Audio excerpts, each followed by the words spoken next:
7 প্রকার মানুষের জন্য আল্লাহ তাআলা আসমানি ফেরেশতাদের মাধ্যমে দোয়ার ব্যবস্থা করছে। বলেন সুবহানাল্লাহ। 7টা প্রকার মনোযোগ দিয়ে শুনবেন তো ইনশাআল্লাহ। একটা একটা করে বলবো ইনশাআল্লাহ। আমি 7টা বলতে বলতে হুজুর চলে আসবে ইনশাআল্লাহ। 1 নম্বরে হচ্ছে যে ব্যক্তি রাতের বেলা ওযু করে ঘুমায়, যে ব্যক্তি রাতের বেলা ওযু করে ঘুমায়, নগদে এই ব্যক্তির জন্য আল্লাহ তাআলা আসমানি ফেরেশতাদের মাধ্যমে দোয়ার ব্যবস্থা করে দেয়। সুবহানাল্লাহ।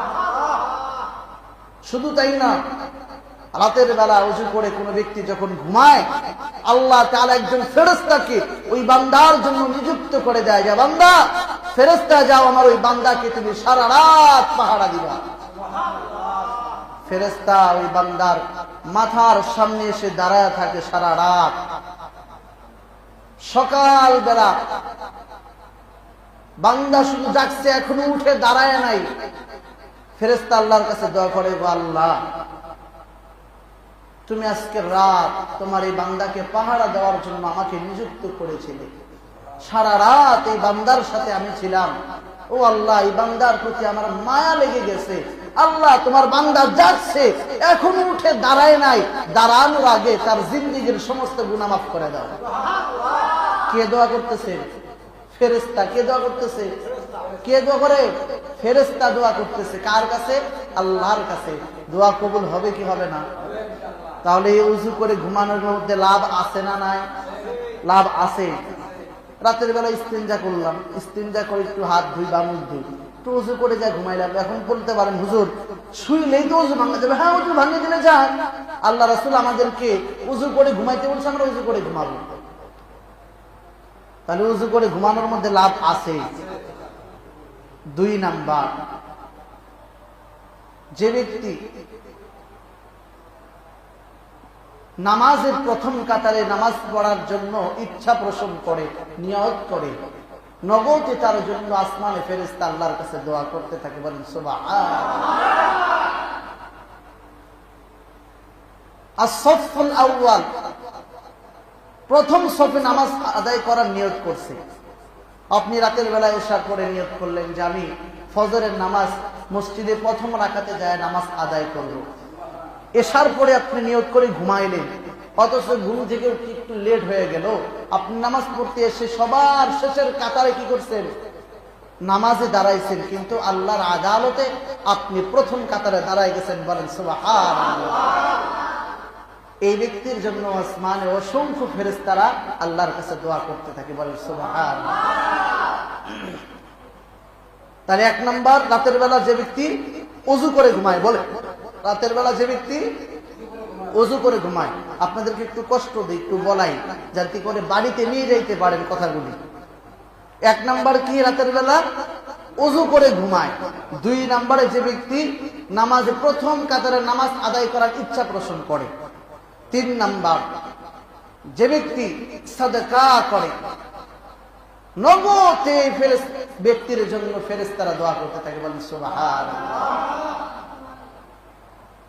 এর প্রেক্ষিতে আর একটা হাদিস মনে পড়ে গেল, বলবো?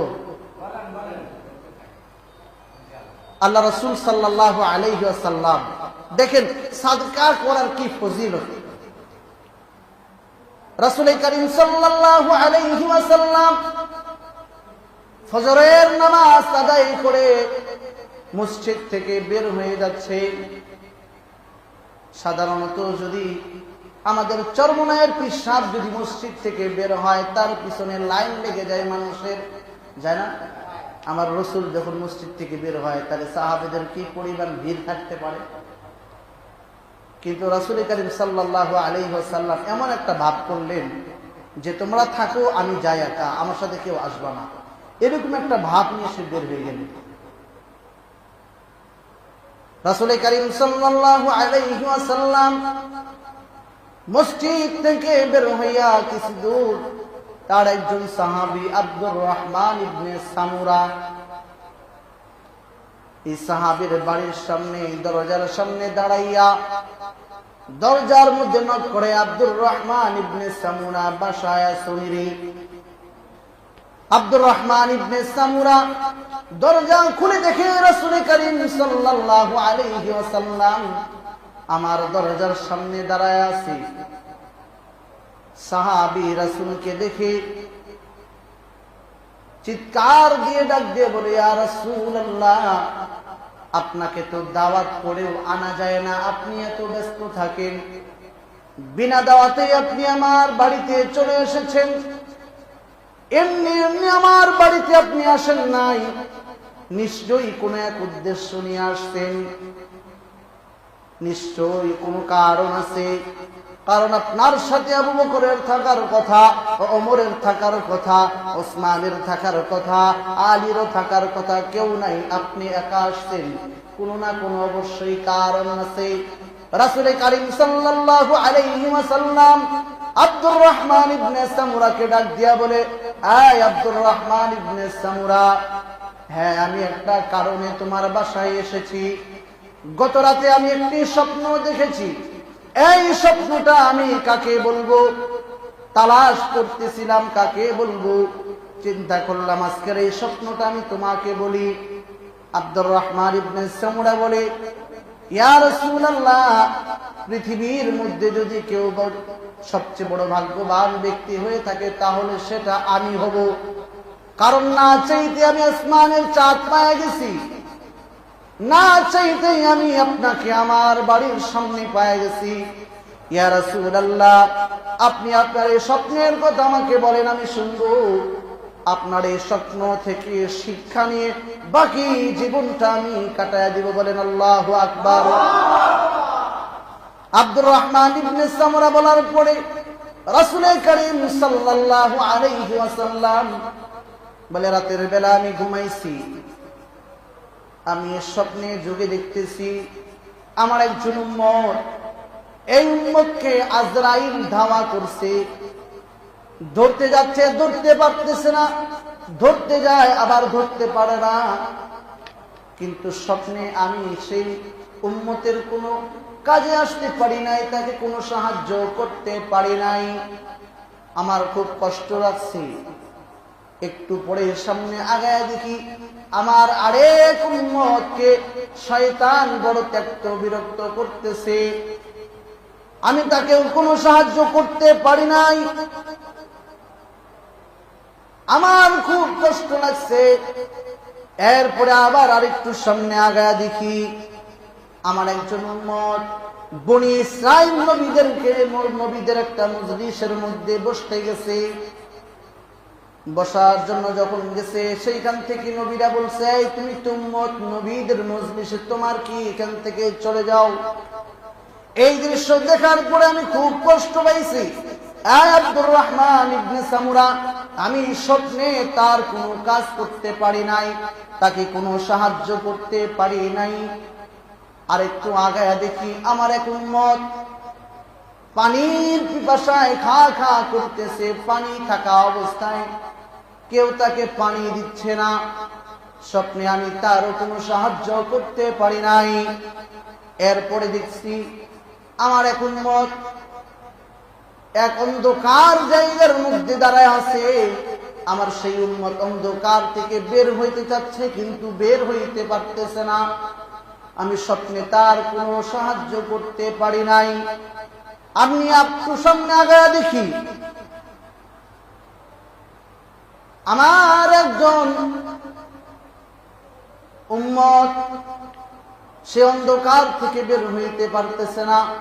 এটা বলার পরে আব্দুর রহমান ইবনে সামুরা বলে, ইয়া রাসূলুল্লাহ, আমি তো আপনার স্বপ্নের কথা শুনলাম কিন্তু কোনো ব্যাখ্যা বুঝলাম না।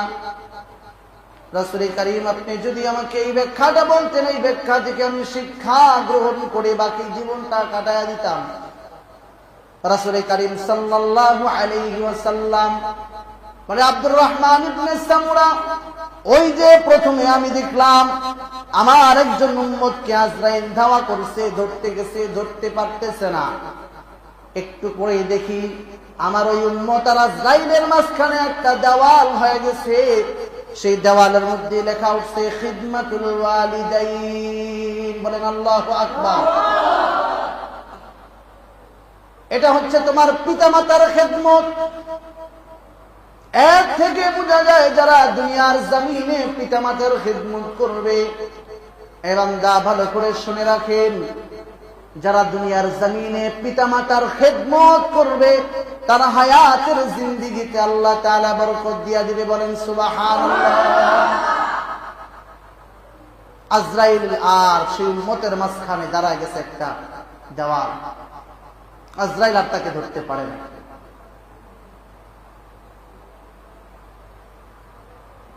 একটু পরে যে দেখছিলাম আমার একজন উম্মতকে শয়তান বড় অত্যন্ত বিরক্ত করতেছে। শয়তান তাকে এত পরিমাণ বিরক্ত করতেছে যে সে কোনো ইবাদতই করতে পারতেছে না। একটু পরে দেখি ওই উম্মত আর শয়তানের মাঝে আরেকটা দেওয়াল তৈরি হয়ে গেছে।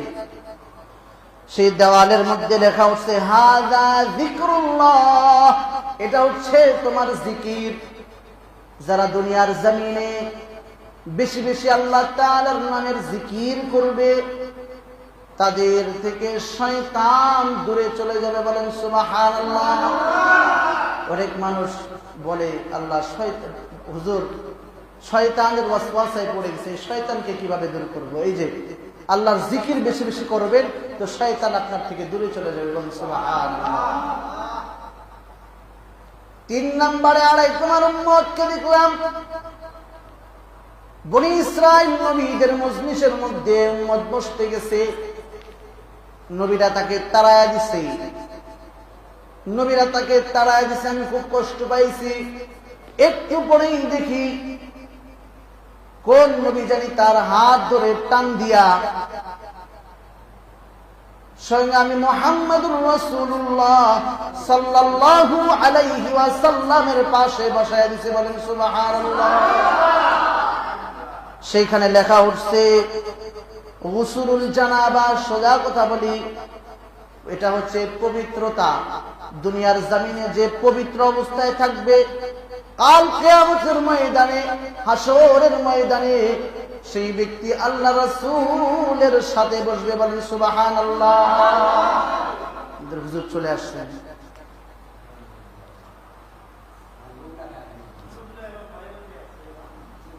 একটু পরে আমি আমার আরেকজন ব্যক্তিকে দেখলাম যে আমার এই উম্মত পানির জন্য খা খা করতেছে। আমার এই উম্মত পানি পানি করতেছে, পানি কারো হাতে থাকার পরেও কেউ পানি দিতেছে না। একটু পরে দেখি সেইখানে একটা লেখা উঠলো সিয়াম সিয়াম, এটা তোমার রোজা। সাথে সাথে দেখি কে যেন কূপ থেকে হাত দিয়া পানি উঠাইয়া ওই উম্মতকে পানি পান করায় কলিজা ঠান্ডা করে দিছে। তাহলে বোঝা গেল যে দুনিয়ার জমিনে যারা রোজা রাখবে কাল হাসরের ময়দানে স্বয়ং নবী নিজে হাতে হাউজে কাউসারের পানি পান করায় তার কলিজা ঠান্ডা করে দিবে। বলেন তাহলে রোজা রাখলে লাভ আছে না নাই? এরপরে আমার দেখলাম আমার এক ব্যক্তি, আমার এক উম্মত অন্ধকারের মধ্যে আছে, অন্ধকার থেকে বের হইতে যাচ্ছে, বের হইতে পারতেছে না। একটু পরে দেখি সেখানে একটা সাইনবোর্ড চলে আসছে, যেখানে লেখা হচ্ছে হাযিহি হাজ্জাতুকা ওয়া উমরাতুকা ইয়া আবদাল্লাহ, এটা তোমার হজ, তোমার উমরা। সাথে সাথে দুইটা লাইট এত পরিমাণ আলোয় আলোকিত করছে, ওই অন্ধকার জায়গাটাতে একটা চুল পড়ে থাকলেও সেই চুলটাকেও দেখা যাচ্ছিল। তাহলে যারা দুনিয়াতে থাকা অবস্থায় কি করবে? হজ করবে, উমরা করবে, জাহান্নামের অন্ধকারের মধ্যে যদি নিক্ষেপ করে হজ আর উমরা তাকে সেই অন্ধকার জায়গাটা আলোয় আলোকিত করবে, তার কবর কেউ আলোয় আলোকিত করে দিবে। বলেন সুবহানাল্লাহ। কবরের মধ্যে কেউ বাতি নিয়ে যাইতে পারবে? পারবে না, অন্ধকার। যাদের উপরে হজ ফরজ হয়েছে হজ করে ফেলেন, তো আপনার কবরকে আলোকিত করবে আপনার এই হজ যদি কবুল হয়ে থাকে। সুবহানাল্লাহ। আমার এটা টার্গেট ছিল। আমার এক উম্মত সে যে আগুনের মাঝখানে দাঁড়াচ্ছে, তার চতুর্দিকে আগুন।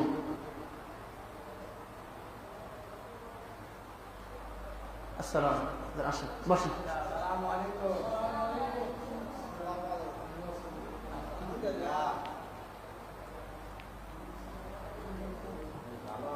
5 মিনিট হবে, একটু বসেন, এখানে বসেন।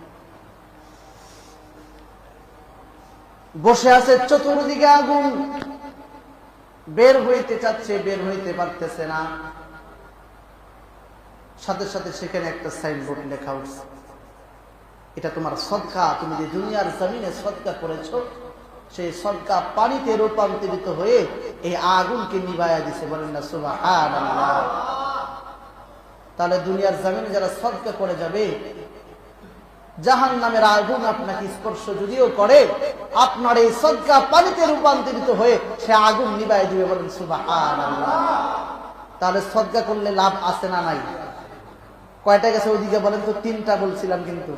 1 নাম্বার যে ওযু করে রাতের বেলা ঘুমায়, 2 নাম্বারে বলছিলাম প্রথম কাতারে যে নামাজের ইচ্ছা পোষণ করে, 3 নাম্বারে যে কি করে? সদকা করে। কি করে? সদকা করে। 4 নাম্বারে যে ব্যক্তি এক নামাজের পরে আরেক নামাজের নিয়ত করে, নগদে তার জন্য আসমানে ফেরেশতা দোয়া করতে থাকে। বলেন সুবহানাল্লাহ। তাহলে আমরা যখন এশার নামাজ পড়ছি, নামাজ পড়ে বের হয়ে যদি নিয়ত করি আল্লাহ ফজরের নামাজটাও এই মসজিদেই করব, তাহলে আপনার আমার জন্য ফেরেশতারা কোথায় দোয়া করবে? কোথায় দোয়া করবে? আল্লাহর কাছে দোয়া করবে। এই দোয়া কবুল হবে কি হবে না? ডাইরেক্ট না ইনডাইরেক্ট? ডাইরেক্ট কবুল হয়ে যাবে। আমাদের তো অনেক সময় দোয়া কবুল হয় না, কিন্তু ফেরেশতাদের দোয়া কবুল হয়ে যায়। কারণ ফেরেশতাদের জিন্দেগিতে কোনো গুনাহ নাই, তারা কোনো হারাম কাজে লিপ্ত হয় না, গুনার কাজে লিপ্ত হয় না। তা আমরা যদি ছোট ছোট কিছু কাজ করার মাধ্যমে, কাজ করার পরে যদি ফেরেশতারা আমাদের জন্য দোয়া করে, সেই দোয়া আল্লাহ যখন কবুল করে নেয়, আপনার আমার জিন্দেগি থেকে যখন গুলাগুলি ঝরে পড়ে যায়, বলেন তো তখন কেমন লাগবে? ভালো লাগবে না? এই কাজগুলি করলে লাভ আছে না নাই? 4টা বললাম। 5 নাম্বারে যে ব্যক্তি বেশি বেশি নবীর উপরে দরুদ পড়বে, তার জন্য ফেরেশতারা আসমানে দোয়া করতে থাকে। বলেন সুবহানাল্লাহ। 6 নাম্বারে যে ব্যক্তি অসুস্থ কাউকে দেখতে যায়, অসুস্থ মানুষকে দেখতে যায়, এর জন্য আল্লাহ তাআলা কি করে? আসমানে ফেরেশতাদের মাধ্যমে দোয়ার ব্যবস্থা করে দেয়। বলেন সুবহানাল্লাহ।